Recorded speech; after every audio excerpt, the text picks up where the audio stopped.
Hi everyone, and welcome to Coffee with Katie. I am very glad that you are here, that you are able to join me for a cup of coffee today. Today we are talking about something that I am very passionate about, a place that is very near and dear to my own heart, the continent of Africa. Today, June 16th, is known as International Day of the African Child. This day is marked every year as an opportunity to create awareness of the importance of educating children in Africa and improving their education system. But this day also remembers a horrific event in history on June 16th in 1976. In South Africa, the apartheid government had implemented segregation policies against non-white citizens of South Africa.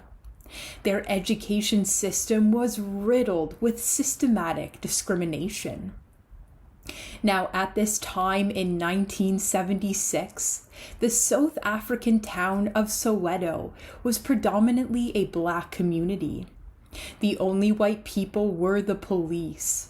But in 1976, they had a strong shift toward apartheid.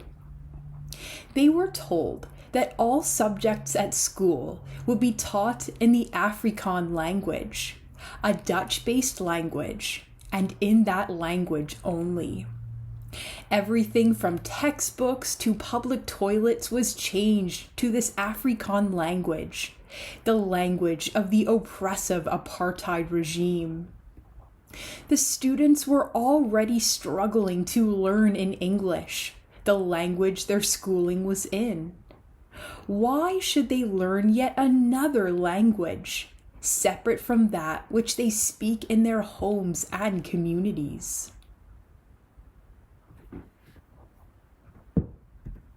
This sparked protest among the black students, being so unfairly oppressed by their education system.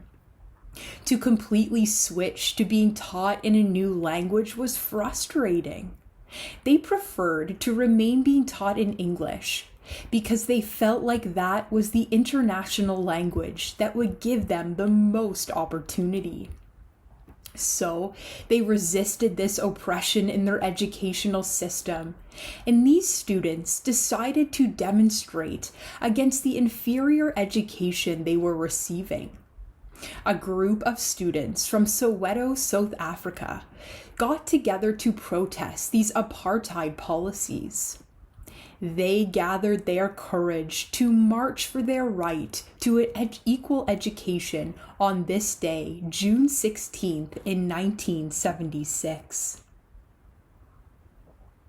Now, I've read and heard estimations that anywhere from 3,000 to 10,000 students and community members from Soweto were in attendance at this protest. In a Time magazine interview with a woman who was a student at this time in 1976, she talks of how they students were so excited as they gathered for the protest. To them, it was a joyful march filled with singing and chanting, as they showed their oppressors that they weren't afraid of them. They just wanted to have the right to be who they were within the bounds of their education. They just wanted the right to a fair education in their own language. She said it felt like the whole town of Soweto came out, and they marched through the streets with posters that read, "Down with Afrikaans," the Dutch-based language that was being imposed upon them. But along their marching route, what are thought to have been about 1,500 heavily armed police officers, they all gathered and set up a barricade on the road in Soweto. Now, the students are said to have stopped in front of the barricade to wait for other students coming to join them from other schools. But as the police barricade remained and the students kept chanting, the tension continued to build between the two sides. The students are reported to have been singing a song that was banned in South Africa at the time, a song that has now gone on to be their national anthem. The police then are said to have opened fire on the crowd of students as the children dreadfully scattered for protection. Now, tragically, many Black students died on this day in 1976. They died protesting their right to a fair education. The death toll varies based on what you read about this event. Much was censored at this time. In fact, it was against the law to take a picture of anything the police were doing. Much different from the times we are living in today, where we capture everything for accountability on social media. But many think that sadly over 500 Black students were tragically killed that day, with well over 1,000 injured. And the tragedy didn't even stop there. The police requested that the hospital submit to them lists of everyone, children included, who presented with bullet wounds so that they could prosecute them for rioting.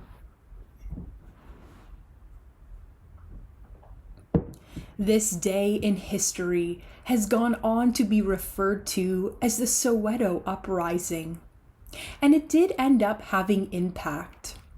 Eventually, it did send the apartheid regime into crisis. As heartbreaking images and facts about this terrible day on June 16th in 1976 spread throughout the world, it strained the apartheid regime's international relations, causing harsh economic sanctions. Within South Africa, many more riots and protests took place in response to this police brutality against the Black students, all working together to cause a devaluing of their currency and an overall political instability. The courage of those students of Soweto to stand up and demand a better, more fair education was significant in helping to bring an end to apartheid. This day, June 16, 1976, was a turning point for South Africans as they sought to overcome apartheid and oppression in their country over the following decades. And so, in South Africa, they call this day, June 16th, Youth Day, to honor and remember the Black students who risked and gave their lives to protest the apartheid system. And we honor and remember them on this International Day of the African Child. We remember the thousands of students who came out to protest the poor quality of their oppressive education. We honor the hundreds of students who gave their lives for this cause, the students who protested the fact that they weren't being given the fair chance they deserved. But most unfortunately, many of us are aware that this inequality is still a reality within education systems in Africa. Half of all the uneducated children in our entire world live on the African continent. As many of you know, back when I was studying in university, I was very blessed to have two opportunities to travel to the African continent. First to Malawi and then to Ghana. You can see in these pictures of the beautiful children I met during these experiences. On those trips to Malawi and Ghana, I saw firsthand the dire need for the right to a fair education for the beautiful children of Africa. While in Malawi and Ghana, it was obvious to see why it is such a challenge for many children to receive a legitimate education.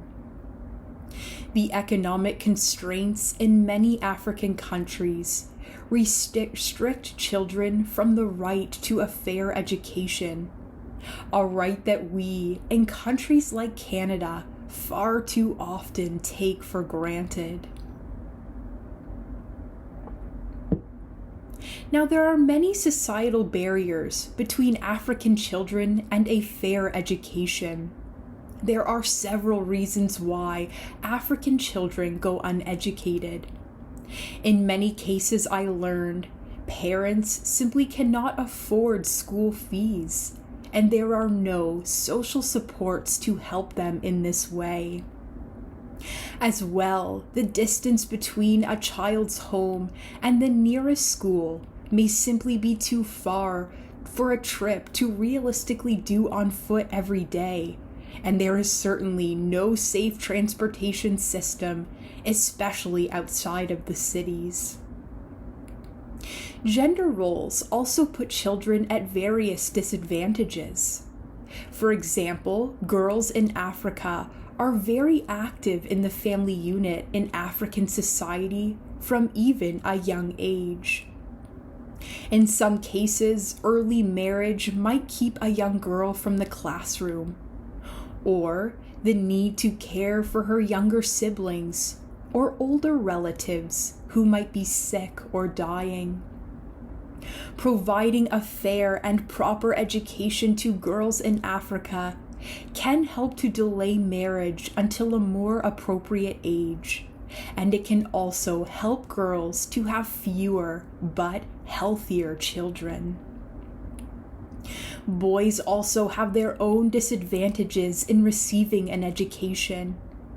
Many boys are expected to go out to work at a very young age, shouldering many logistical responsibilities as they contribute to their families barely getting by. When I was in northern Ghana, I also learned of the threat of capable young men being lured toward extremist groups. The beautiful children of Africa desperately need to be given the right to a fair education, free from any oppression or imposed cultural appropriation. Immense benefit could come to African children if they had the right to access knowledge and education. Basic reading skills are desperately needed to lift children out of poverty and help set them on the path toward the potential with which they have been created. Children in these African villages also need space to learn hygiene and other basic life skills that will help them to stay healthy, learn to be independent, and even be a force for social change. As in countries such as Malawi, there is no minimum age for consuming alcohol. In addition, at schools in Malawi, we realized that many children would not get a hot meal or clean water if it weren't for the opportunity to go to school each day. When I had the chance to visit the Apatsa school in Malawi, we read this as being their vision statement for the school.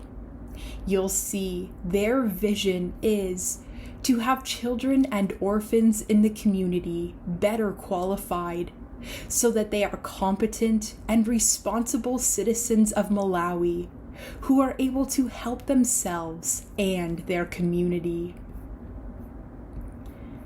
This day, the International Day of the African Child, is a day for us to remember that hundreds of students gave their lives fighting for the right to be fairly educated in their own language. This day is also an opportunity for us to raise awareness in our own time and place for the ongoing need to improve the education of children living across Africa. Yes, there has been progress made since the Soweto uprising that I told you about on June 16th in 1976. But so much more needs to be done to ensure that all African children are receiving the quality of education they so rightfully deserve. Just look at their beautiful, joy-filled faces, so desperate to live into their unique potential.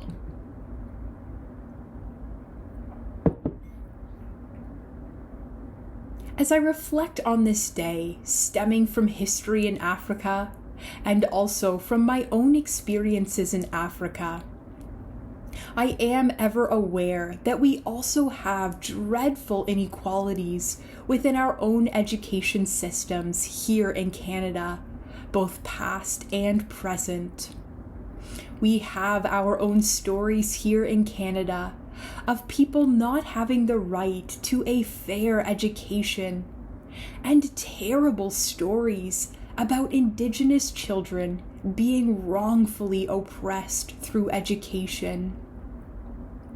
As we continue to strive toward reconciliation in our own country and also our wider world, let us remember these students in Soweto, South Africa, who gave their lives for the right to a fair education free from oppression. Let us also remember the remains of the 215 children found at the Kamloops Residential School, the children who never got to return home. Let us together pray for a more equal and just education system, and give to support that opportunity where we are able, so that someday we might live in a world where all children would have the opportunity to live and learn into the potential with which God has created them.